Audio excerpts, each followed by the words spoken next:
Congolese soldiers targeting rebels kill more than 100 people in the last 3 days. Tanzania's president sacks countless officials in a major fight against corruption.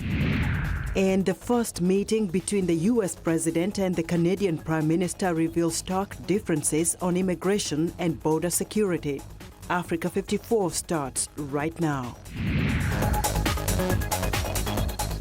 Good evening and welcome. I'm Vincent Makori. This is Africa 54. We'll have those stories in a moment. But first, the U.S. National Security Advisor Michael Flynn has resigned amid a firestorm of controversy following reports he misled Vice President Mike Pence and other administration officials about his contacts with Russia. His sudden departure appends Trump's senior team after less than a month in office. In a resignation letter released late Monday night, Flynn said he had inadvertently briefed then Vice President-elect Mike Pence and others with incomplete information regarding his phone calls with the Russian ambassador to the United States. Reports in the Washington Post and New York Times last Friday said Flynn had discussed with Russian ambassador Sergei Kislyak about the sanctions placed on Russia by the Obama administration in response to Moscow's interference in last November's presidential election. The Trump administration had denied reports that the talks dealt with that subject. But the Post reported late Monday that the Justice Department warned the administration that Flynn's conversations put him in a potentially compromised position. President Donald Trump has named retired Army General Keith Kellogg as acting National Security Advisor.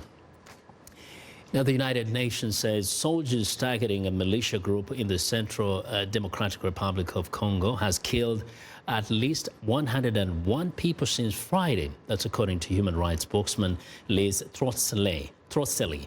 And the soldiers fired indiscriminately with automatic weapons when they saw the militia fighters, who were armed mainly with machetes and spears. Hundreds have died and tens of thousands have been uprooted in central Congo in recent months in battles between security forces and the militia, who are seeking to avenge the death of their leader, Kamwina Nsapu. He was killed by the Congolese armed forces last August. Congo police executed pre-dawn raid on a separatist group in Kinshasa on Tuesday, killing 4 people. The doctors in Kenya's private health care system are set to walk out at midnight Tuesday in protest over the jailing of some of their colleagues for going on strike at public hospitals, deepening a political crisis for President Uhuru Kenyatta.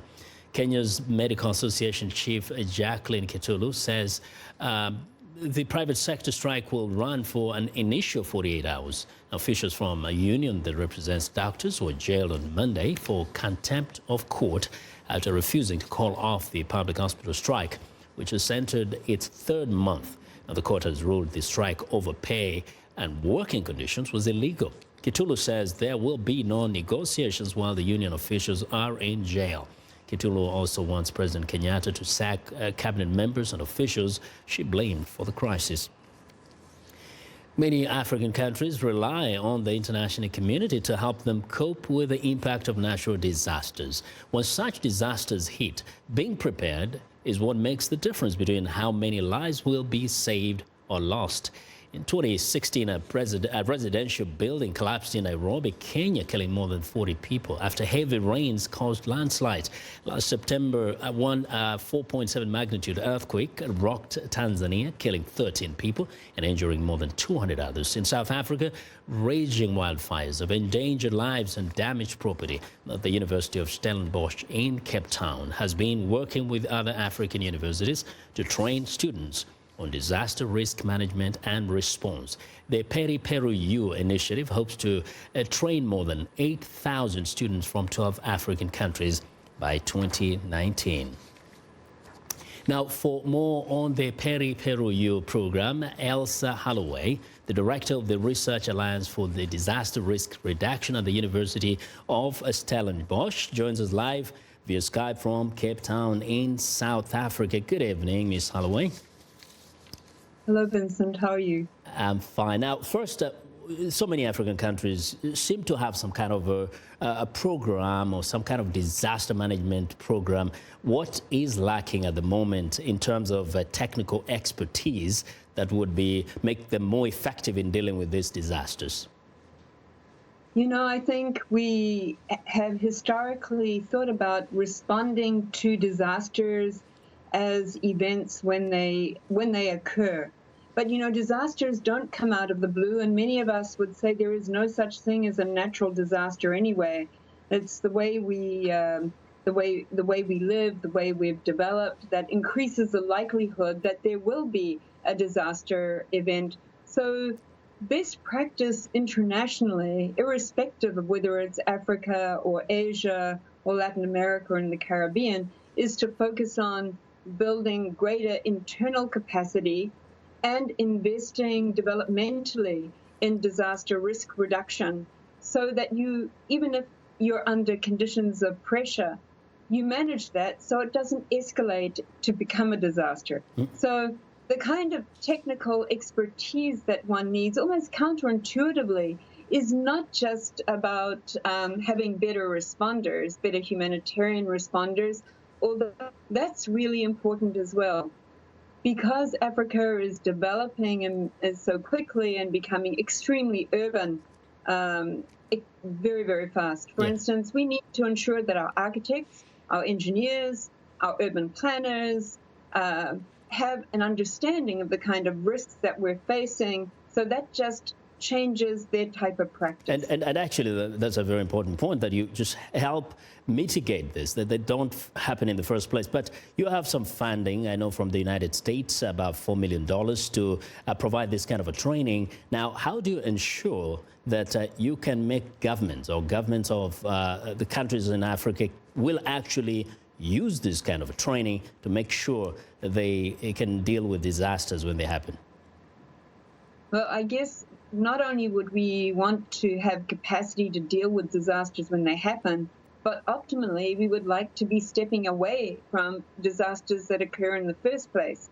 So even if you have a cyclone, it doesn't automatically escalate to disaster level, because just as in the United States or the Caribbean, people expect that there will be cyclones and they prepare for them and develop accordingly. So it's a developmental process. For instance, giving that example in Madagascar, there are over 100 graduates of a master's program there who are now taking up positions in local and national government, gradually changing the skill set of people in that country. Great, and this is something we can always follow up on and get more details. Thanks a lot for joining us today, Ms. Holloway. Okay, thank you. Right, Alisa Holloway is the director of the Research Alliance for Disaster Risk Reduction at the University of Stellenbosch in Cape Town, South Africa. Now, in Cameroon, the trial of 3 English-speaking protesters facing the death penalty opened at a military court in the capital on Monday. The case has exposed national divisions and stoked opposition to Francophone President Paul Biya. The 3 civil society figures and political activists, Felix Agbor-Bala, Fontaine Afoteka Neber, and Mancho Bibeksi, pleaded not guilty in a court in Yaoundé. Since October, people in Cameroon's 2 Western English-speaking regions have joined protests against what they say is their marginalization by the French-speaking majority under Biya's 35-year rule. At least 6 protesters have been shot dead, and hundreds of others have been arrested during protests, prompting criticism from human rights groups and concern from the African Union. Now to Tanzania, where President John Magufuli is moving forward with his fight against corruption, hoping to speed up his country's industrialization. His supporters call him the bulldozer for his no-nonsense approach. He has sacked countless officials and vowed to make public servants work harder. But opposition parliament members say he is also suppressing democracy. Dan Ashby reports. The man who occupies the highest office in the land, with broom and bucket, shoveling dirt. On his first public holiday in charge, President Magufuli ordered Tanzanians to clean the streets. He wanted to show that he meant business. And the days of excess were over. Since then, he has sacked civil servants, banned ministers from foreign travel, and cut government waste. In his only ever question and answer session, he said he was transforming the economy. We are building one country here. I called the media together so that the people can know our direction, where I want Tanzania to be. One day I want Tanzania to be independent of foreign aid. Maybe we can even be a donor to other countries, because we have natural resources here. We are rich, but we must work together. But President Magufuli is no spendthrift. He has taken up the risky job of relaunching the national airline and is spending on factories, roads and railways. One of the key challenges that the African countries face, including Tanzania, is a very large infrastructure gap. So for us to be able to attract foreign investment, which we definitely need, we need to bridge this infrastructure gap so that we reduce the cost of doing business, the cost of manufacturing. But for many Tanzanians, business is not easy at all. The International Monetary Fund has warned that some companies are worried about the government's hasty decisions and may be holding back investment. And with more tax and less public money, local traders are finding it tough. Issa says he supports the government, but there are many who don't. Business is much harder now because before, so many people used to get money without working very hard. They just used tricks and deals, but that's all gone. Everything is much more formal and people are finding it difficult. But Tanzania's opposition party, Chadema, says the country is paying a price for development.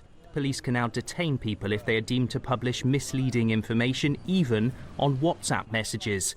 And the government has stopped broadcasts from Parliament. The opposition say more than 250 of their members have been arrested in the last 2 years, including their own chief whip, who they say was arrested in Parliament. They want to wipe out oppositions in Tanzania.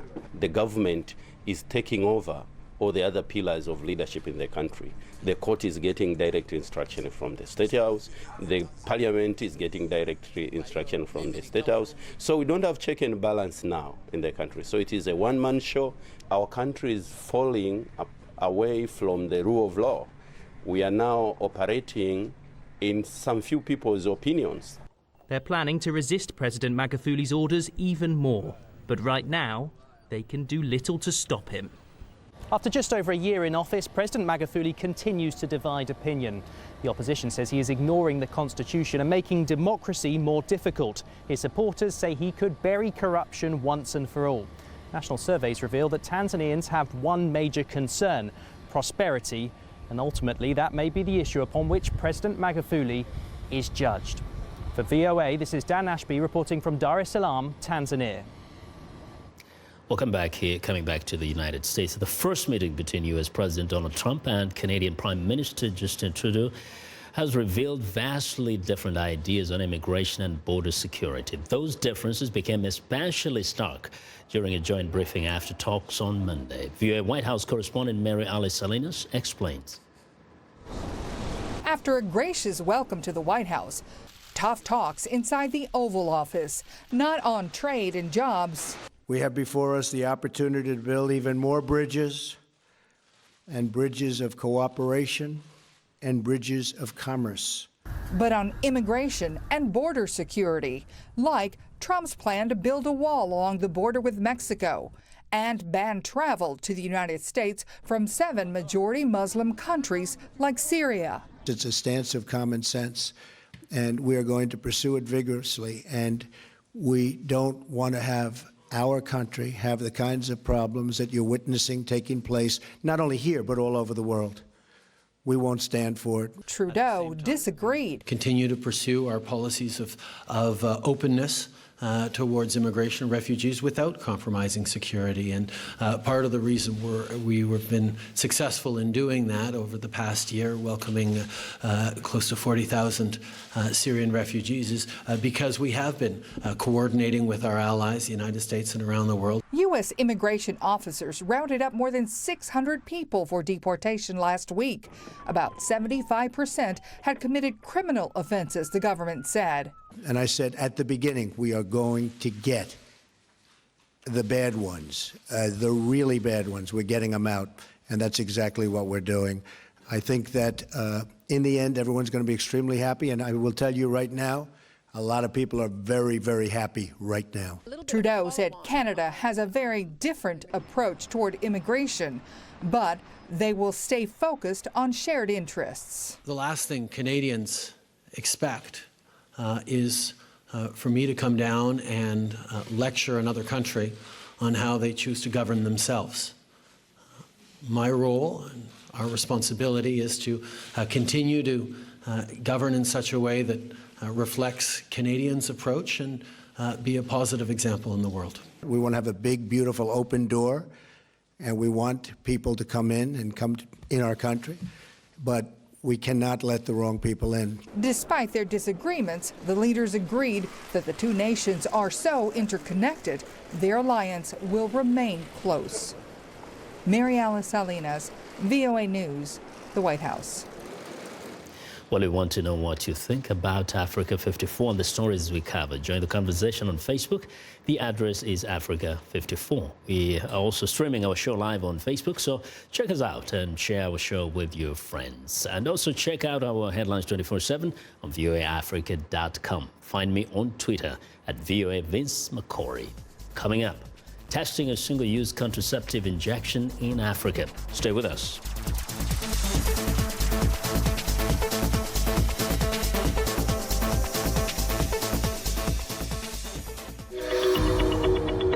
I'm Milar Sega. I'm the host of VOA's The Correspondents, a roundup of the world's top stories with analysis from our dedicated reporters. It's really a conversation the same way that you would bring a friend to your home and ask them what's going on.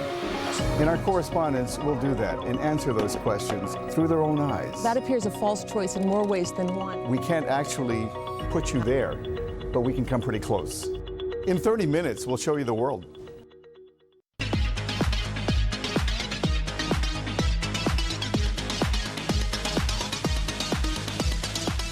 Well, it's time now for a health report, and here is our Africa 54 health correspondent Lino Mudu with a look at children and heart disease. Lino. That's right, Vincent. February is Heart Health Month, and today we look at children and heart disease.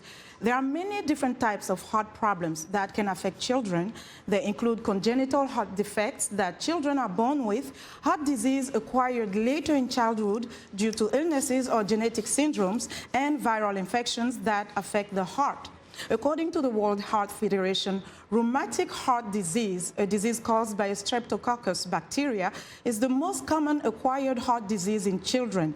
An estimated 32.9 million people worldwide have this condition, most of whom reside in low to middle-income countries. Health experts say children in sub-Saharan Africa are affected by RHD. However, diagnosis and treatment remain challenging. And joining us live via Skype from here in Washington, D.C. is Dr. Andrea Beaton, a cardiologist with the Children's National Health System. Dr. Beaton, welcome to the show. Thank you so much. It's a pleasure. So tell us about this streptococcus bacteria. How is it acquired? So the strep bacteria is actually the same bacteria that causes the very common strep sore throat that we hear about and experience all the time. But left untreated or undertreated, in some people, it can cause an overreaction of the body's own defenses, what we call the immune system. And the immune system, when it overreacts, can damage the heart valves. That occurs during a reaction called acute rheumatic fever. Okay, is this just with children, or adults can experience this as well? So while it can happen at any age, children are most susceptible to strep infections and get them most commonly. And rheumatic fever is most common in school-age children between the ages of 5 and 15. So let's talk about RHD. Tell us about how prevalent it is in sub-Saharan Africa, because it is one of the most common conditions among children. That's very surprising. It is surprising, and you're pointing out something that's very important. Rheumatic heart disease does not get as much attention as it should based on the burden of disease that it is in places like sub-Saharan Africa and other low-income countries. Our work has shown that rheumatic heart disease affects up to 4 out of every 100 school-age children in Uganda, where we work, And we've seen similar prevalence numbers coming out of the rest of sub-Saharan Africa, Southeast Asia, and other areas with low resources. Let's talk about solutions in terms of treatment, even diagnosis, because these are some of the challenges in sub-Saharan Africa. You have done extensive research on this area. What can you tell us? You also support the use of telemedicine. Tell us briefly about this. Sure. So let's start first with how we can prevent rheumatic heart disease. So rheumatic heart disease is typically progressive. So every time a child who's susceptible gets another strep infection, it causes this immune overreaction, rheumatic fever, and there's further damage to the heart valves. If we can find rheumatic heart disease early, a simple and affordable antibiotic, penicillin, given regularly can prevent recurrent strep infections and prevent further damage to the heart valves. Unfortunately, rheumatic heart disease is typically found late in the disease course in places like sub-Saharan Africa. And at that point, the only solution to severely damaged heart valves is a heart surgery, which is so rarely affordable or available in areas where rheumatic heart disease is prevalent. So how does telemedicine come into this quickly? So our work at Children's National has been to develop solutions to find rheumatic heart disease patients earlier. We were part of the research team that initially found that echo screening, or an ultrasound picture of the heart, a simple movie of the heart, could find rheumatic heart disease long before clinical symptoms were present. We used that technology to screen over 15,000 children so far in sub-Saharan Africa and Uganda, and what we've been doing is studying how to make echo screening affordable, sustainable, and acceptable in low-resource communities. We've done the majority of this work through telemedicine, which is being able to share knowledge and images through a distance so that we can do the majority of this work from our offices here in Washington, D.C. We've been using something called task shifting, so moving ultrasound screening to low-level healthcare providers. We have to leave it there, Dr. Beacon, and we look forward to more on your research. Thank you so much for joining us. Thank you. And that was Dr. Andrea Beacon. She's a She's cardiologist at the Children's National Health System. Now, the US-based global health nonprofit organization, PATH, is testing a single-use contraceptive injection in Africa. For millions of women worldwide, access to birth control can be challenging. But a new single-use injectable contraceptive promises an easy, safe, and discreet method of family planning. Called Sayana Press, it's a 3-month progestin injection that can be administered by healthcare providers or by the women themselves. Sayana Press is a combination of the Pfizer product Sayana and a Uniject syringe system developed by medical supply manufacturer Becton Dickinson. Uniject is a disposable, pre-filled, single-use syringe to make injections simpler in developing countries. This approach is the original idea of PATH, an international health organization based in Seattle, Washington. Women face a number of challenges accessing contraception. One is access. They live far away from health services. Another one is information. They simply don't know about methods. And a third is oftentimes opposition by their partners. A report by the Guttmacher Institute says between 2003 and 2012, the number of women wanting to avoid pregnancy and in need of modern contraception rose from 716 million to 867 million. According to the report, the sharpest increase was seen in 69 poorest countries where modern method use was already very low. The injection is currently being tested in places like the remote regions of Uganda. The Guttmacher Institute says only 30% of married women here use some sort of contraception. We met a young woman in rural Uganda who wanted to use contraception, but she had to hide it from her husband. And she was having trouble getting away from her farm and her home to go to the clinic. The community health worker in her village learned how to use Sayana Press and administer it to her. So she would meet this woman in the field while she was planting her crops, give her injection, and away she'd go. Her family never needed to know because she never needed to leave home or break her work routine. PATH says the treatment is also very affordable at $1 per dose. Well, as we looked at the design of a Uniject syringe, we thought about the technical challenges of low cost, easy to use, and finding the right materials to be able to achieve that. PAF says the Sayana press can be purchased in the world's poorest countries thanks to a pricing agreement arranged between Pfizer, the Bill and Melinda Gates Foundation, and the Children's Investment Fund Foundation. Well, thank you very much, Eleanor. Now, don't forget to join Lenore Muduz for our health reports every Tuesday and Thursday right here on Africa 54. Well, it's time now for a short break. Still to come on Africa 54, the flowers business gets a boost in the name of love. On this Valentine's Day, we'll be right back.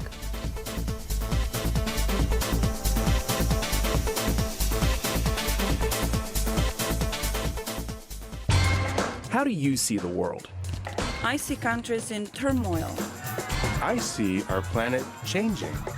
I see people at peace. No matter how you see the world, you'll get an unbiased and uncensored view of it on Voice of America. On television, radio, online, and mobile.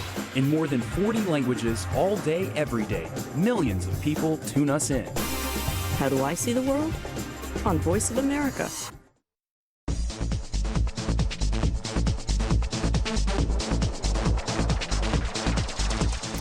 Well, love and profits are in the air this Valentine's Day at a flower farm in Kenya's Naivasha, where workers prepare flowers for export primarily to the Netherlands.